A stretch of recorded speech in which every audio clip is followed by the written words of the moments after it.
Stop friggin' requesting it, it's finally here. This is my review of Zomboy's 4th ever EP. This one's called Neon Grave. Now I'll just throw this out there, Zomboy is an absolute boss. And before I go praising him too much, you do have to keep into account that he has taken a lot of sounds from other producers, heavily including Skrillex. Zomboy has sampled countless amounts of drops from other sample packs and things like that, but the thing is, when we think about Zomboy, you don't necessarily think about the amount of things he's sampled, but instead we think about his production value, his mixing value, his engineer values, his abilities as a DJ. Now I saw him last Saturday at a music festival, and I have to tell you, his show was one of the best DJ shows I've ever been to. He has so much energy, and for the most part I definitely enjoy Zomboy as a lot better as a DJ than a producer, although I do like his production as well for the most part. I bought The Outbreak, his debut album, quite a while ago. I almost featured it in my top 10 albums of 2014, but it didn't quite make the cut. But I do like the album, it's a good listen through. So when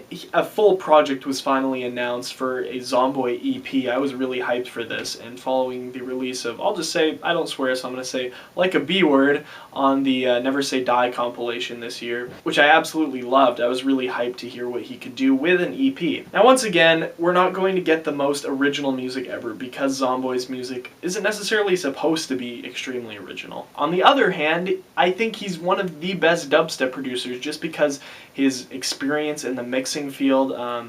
He was a sound engineer before he started being a DJ and a producer, which definitely helps, and he just knows how to kind of work his audience and everything, which I think is really awesome. Whether or not you love him for his originality, his production and mixing is going to be A1, and this stuff's going to sound clear, it's going to sound cut. Now the EP kicks off with Lights Out, which kind of starts off like it's supposed to be a deep house track, and it uses that kind of a lot, using this kind of club bass. Now this one, you can obviously tell it's going to be something more because it's sped up so very much into a kind of dubstep and trap tempo. This one's all over the place and it's crazy. Even the drop kind of kicks off like it's supposed to be house and then goes straight into this absolutely insane dubstep track that made for one of the best listens on the EP. Dip It, on the other hand, is probably my least favorite due to the fact that it's just so predictable. You can kind of hear where it's going with the twerk and trap kind of sounds used in it, and then it kind of leads into this half-tempo drop, which is extremely predictable in my opinion. Get With the Program was also one of the more interesting ones for me,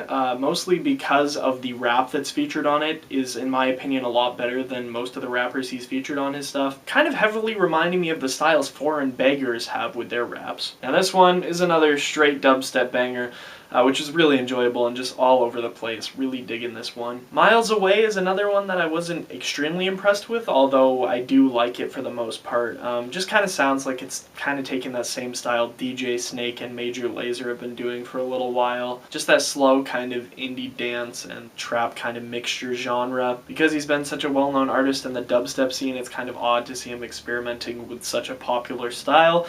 But overall, I think it does work, and the production value is definitely worth it on this one. Wasn't really a huge fan of the vocal chops in this, but I can get over it for how good of a track this is. And then, like a B word, extended mix. Really good track, really digging the intro on this especially. It's a really epic startup. And although the drop's pretty generic for modern dubstep, it's really enjoyable. Like I said, with Zomboy, you can't expect the most unique music ever, but his quality is just so freaking good that you have to love him. This EP is pretty freaking solid, better than I thought. Like I said, a couple of the tracks aren't really doing it for me a lot. Overall, if nothing else, it's cool to see Zomboy kind of experimenting out of his comfort zone a little. And the dubsteps, as always, are pretty freaking good. I'm gonna go ahead and give this a 6.5. On my regular standards, I probably would have given it somewhere around a 7, just because I liked so much of the material on this. Lights Out is probably the most unique, honestly, on the EP, probably the least predictable, and just because it's so all over the place and uses his own style, but experimenting and building upon into somewhere where he hasn't gone before is really cool. Anyway, I hope you guys enjoyed this review. I'm going to go ahead and link stuff and things down in the description, so if you want to listen to this for yourself, you can, even though most of you probably have already listened to this because there's constantly people in the description asking, when are you reviewing the Zomboy EP? Come on, just freaking do it.